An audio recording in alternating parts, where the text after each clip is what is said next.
So next question, number 3. Do you guys talk religion or politics with your patients at all? What are your thoughts on talking politics and religion? Who wants to go first on this one? I'll go.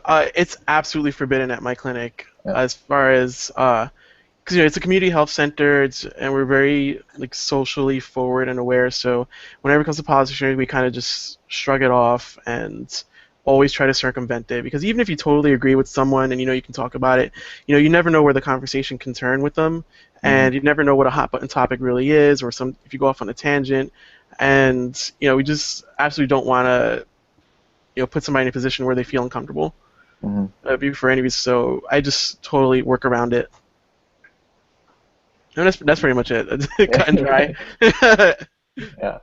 Well, you can't help it when patients bring it up sometimes, but there's a way to mitigate it a little bit and just say, hey, you know what? No matter what, the most important thing is that I don't offend you, and that we have a professional relationship. But I have patients that want me to pray with them sometimes, and because we're here in the South, and everybody in our office is accepting of that viewpoint, and so if that comes up, I don't find anything wrong with wanting to say a prayer with somebody, but it is usually from them initiating it and being part of that. On the other hand, I do or have been known to be playing some Christian music in the operatory. So, and when I've actually had some people tell me that, turn that down, I don't want to hear it. And absolutely, it goes off because it is not worth my relationship with that patient to offend them in any way. So now I keep it down so low that nobody knows what is being said on the radio. But that is oftentimes it's my personal choice to listen to that. But again, I do want to respect everybody's opinions and beliefs. And personally, I'm very ecumenical about religion. So, you can't offend me. So I just don't hope I don't ever offend anybody else. But yeah, as far as talking and going in a direction and agreeing with somebody who is trying to bait me into a conversation about politics, then yeah. And even I think probably the biggest discussion that comes up is healthcare, when people are trying to tell me how much they hate insurance and Obamacare and all of that sort of thing. And the reality is, we try to steer it back to them personally and saying, well, what is it that you're trying to tell me? Are you saying you need insurance and you don't have it? And then if it gets even that far, to have the conversation go more towards, well, what are you expecting from us to help make your situation better, but steering clear of anything political at that point. But yeah, it comes up. You can't help it. Andrew? Well, it's hard first of all, let me say, the corporation I work for, of course, it's absolutely forbidden. You don't do it. You just don't. And you shouldn't do it in private practice either for the reasons why you guys already mentioned. However, in the community that I live in, they're very much very conservative, I guess, a very conservative, kind of an older generation, and it's kind of hard sometimes because that's pretty much all they want to talk about is, they've been watching their Fox News for about 4 hours before their appointment, and they want to tell me what's been going on since then, because I'm not enlightened enough. So, it's very hard, and I don't want to say it's my crusade or my job to kind of set them straight. I'm not saying that they're wrong or right or anything like that, but I think that there are a lot of issues that they don't quite understand the same way I understand it based on my life experience, and they understand it based on their life experience, and that's fine. And as politically neutral as I can, for example, I had a patient come in last week And I was telling him about, I travel a lot, and he said, oh, I would never go anywhere else in the world but the United States because everyone else is just having so many problems with so much conflict and all, the wars and the greed and corruption of all other countries. And I mentioned to him that I went to Guatemala recently. He's like, oh, that place is just, it's going to hell in a handbasket and things like that. And I asked him, I said, oh, well, have you ever been there? He said, no, I haven't. And I was like, well, it's not like that when I'm there. Oh, well, you don't need to tell me what you know and blah, blah, blah. So it's just, I try and do my very best about being very neutral, but also I want to kind of take the extreme from both sides and bring everyone back to the middle in a non-preachy kind of way, if that can make any sense. At the same time, since I do travel a lot, I do the dental relief trips at least twice a year. It comes up, and they say, well, what church do you do it with? And I explain to them that, well, I'm very, I go to church every Sunday. I'm that kind of guy. I don't go with the church group because of, sometimes there's a group that goes, and I'm not going to say the name because I don't want to offend them, and they're probably not, they're not, I'm sure they're great people, but they go to Belize, and they go to a certain, island off the coast of Belize, and at the end of their trip, from what I've read and what people have told me, they buy all the beans off of that particular island, and then they redistribute them to some of the people that go to their church and things like that. And that sounds like a fantastic thing, isn't it? I mean, that sounds very nice. The problem, though, is if you're not a religious person or if you're not part of their circle, you're not part of their group, and you want to go buy beans that day, you're not going to find any. And so there are a lot of other repercussions that can happen when very well-meaning, well-intentioned people do things that they don't consider all life possibilities. And I also don't want to go and say, hey, I'm going to clean your teeth for you, person from the Dominican Republic. However, read my pamphlet first, and if you agree with me, then I'll clean your teeth. Yeah, right. I just don't think that's right. And so I tell them these stories and I say, I try not to go with religious groups because of that. But it always comes up whenever I talk about my dental trips, or everyone calls them a mission trip just because the mission is kind of synonymous with religion. Mm-hmm. So I enjoy talking politics and religion a lot, but I do try to avoid it in the office for the main reason why, because I don't have time for small talk. So I just try to keep things moving along. So that's the main reason. But if somebody brings something up, because we can't avoid it sometimes, like Trish mentioned. If I agree with them, then I'll talk. If I disagree with them, I just go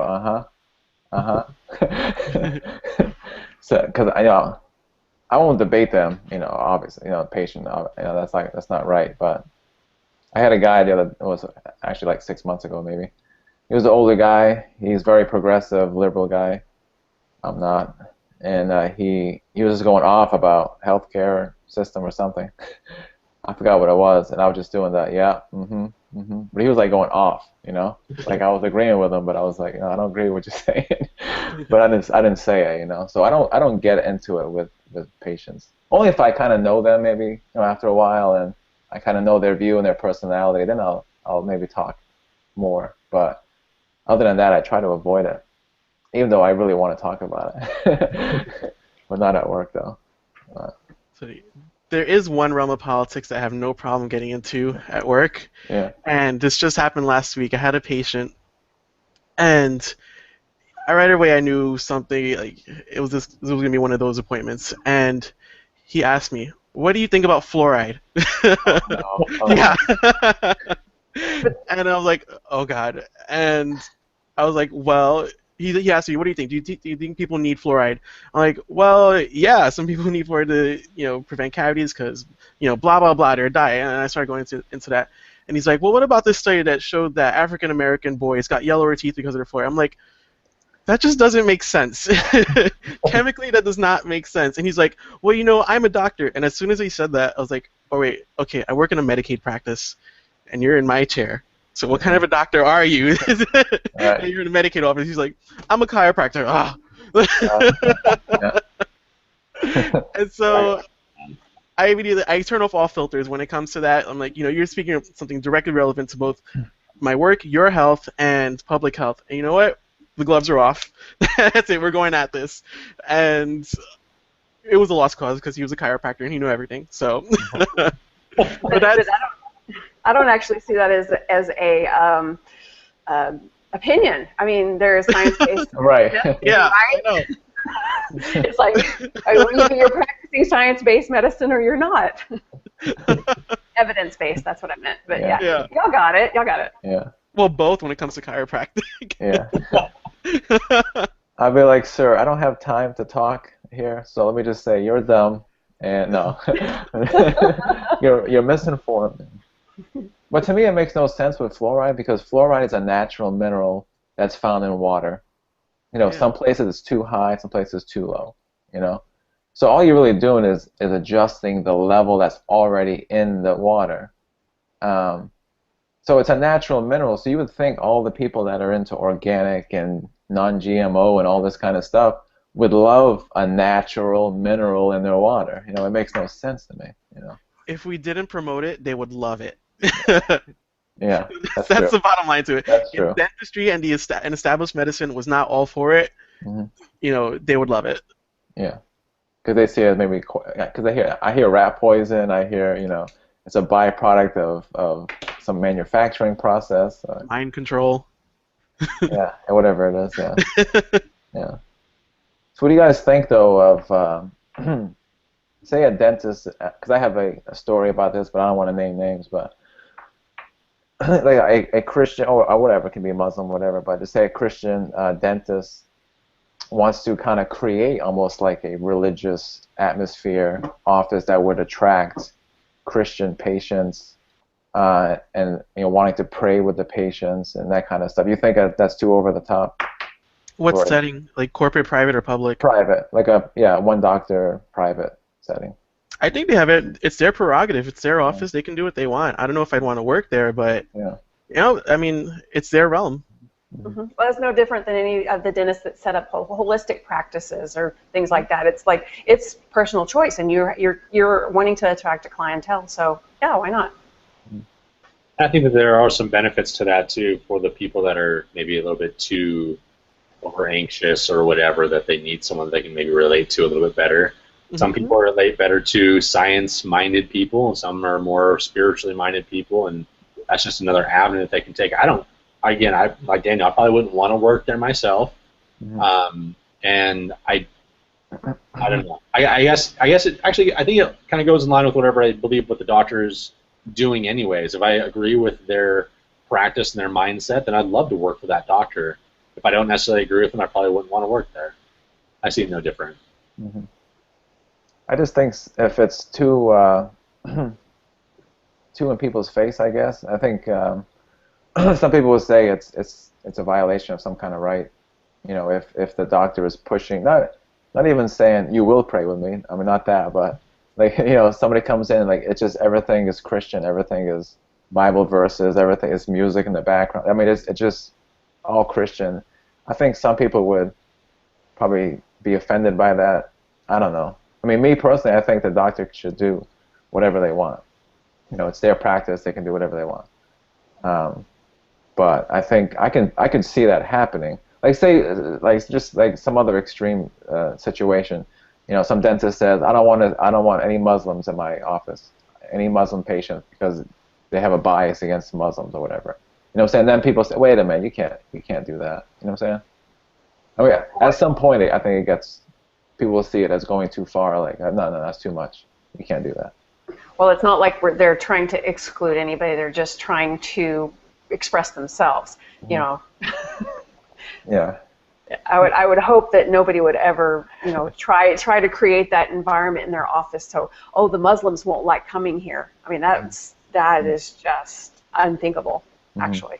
You know, maybe I'm just a little bit too black and white, but I mean, I really don't see a problem with it, again, as long as they're not excluding people. But let's say that you are into diving, and then you want to paint your office with a bunch of fish everywhere. Then you have a big old aquarium in every single freaking operatory that you have. I mean, there's just really no different. It's just people maybe not that don't like fish or have a phobia of fish aren't going to go there. They'll go somewhere else. So why is that barracuda swimming next to me? I'm already nervous. or the typical dentist, they're really into teeth, so they have teeth pictures everywhere, and it's like, shouldn't you be, maybe that's going to scare patients away, seeing pictures of teeth everywhere. It's like, this is a little too teethy for me. Maybe I need to go to the office where they have, fish. Yeah. Yeah. I'm probably guilty of that. I have a bunch of anti-smoking paraphernalia up, posters in both my operatories. Like, I guess I'm kind of guilty of that. I think a religious-based practice is maybe just not a good business model in general. Mm-hmm. I mean, I think that Trish, you were saying about having Christian music going. I don't have a problem with that. Kind of just in the background, something that can be turned on, turned off. I'm okay also with maybe some Bible verses kind of just around, or the Quran or whatever, just kind of around, as long as it's promoting well-being and things like that. I'm okay with that. Mm-hmm. It's not over the top. It'll be over the top. Yeah. Yeah, my personal view is if it's a public, property, a school or courthouse or community center or whatever that's publicly owned, obviously it's a whole different world. I mean, you can't do stuff like that. But I think if the doctor, is the owner of the practice, I mean, I have pretty extreme political views. I think people should do whatever they want. I mean, they can be racist, whatever they want to do. That's their thing. But to me, in a free country, but it's for a private sector, I think they can do whatever they want. But in the public sector, yeah, obviously you can't do stuff like that. They don't really, in my office, they don't really talk about that because it's not really an issue as far as talking politics or religion with patients. I think it's just a natural inclination of us hygienists and dentists to not go there. It seems like in general. So I don't think it's an issue in many places. But the story I just heard about the dentist that wants to pray with his patients, as long as he's not pushing the prayer, I guess, on non-Christians or Muslims or whatever. So no, you're gonna pray. We're gonna sedate you, and you're gonna pray. Okay. All right, here we go. Well, there's always silent prayer, right? It's like. Yeah. Maybe they can pray with the patient that they find that MB2 canal. Pray that this endo or that this graft holds. Yeah. Yeah, I guess we all put those up all the time. There's a lot of silent prayer. Yeah. I mean, me personally, I grew up Catholic. I consider myself an agnostic Catholic, I guess. I'm culturally Catholic, but I'm not a believer in general. But all the missions I've been on, it's all been Christian.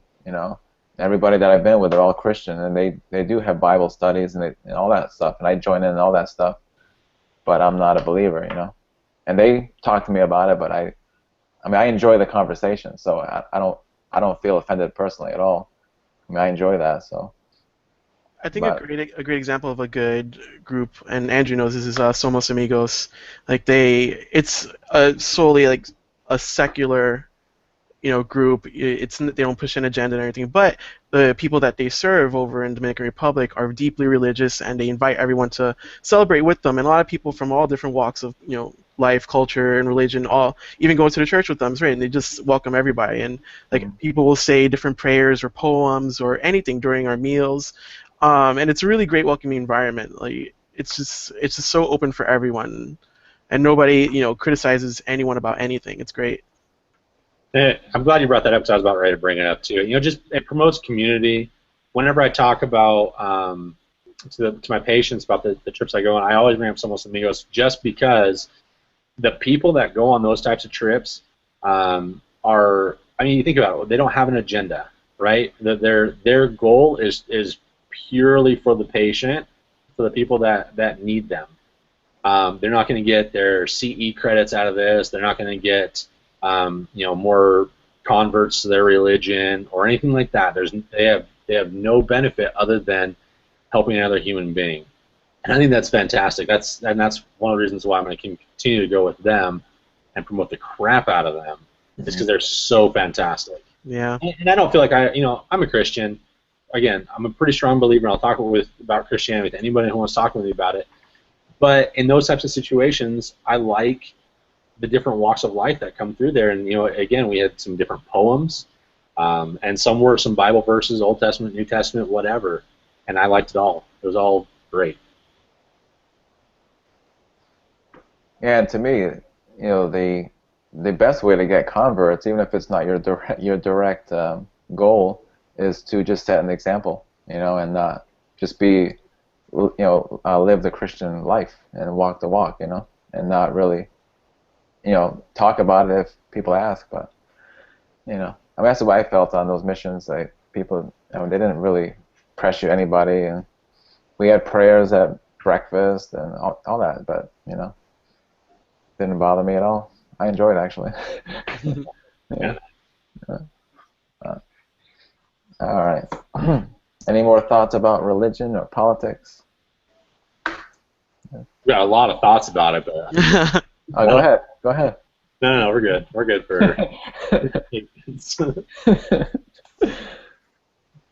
I think once we go on any mission together, and we'll get into it, Andrew. We'll get into the politics and all that if you want, into religion and stuff. I enjoy it. I mean, I've done like a lot of Bible studies, and I used to have time to get into it, but I don't really have much time. I enjoy it. Like, I have my Catholic study guide, a Bible over there, So, yeah. But all right, so let me stop it there.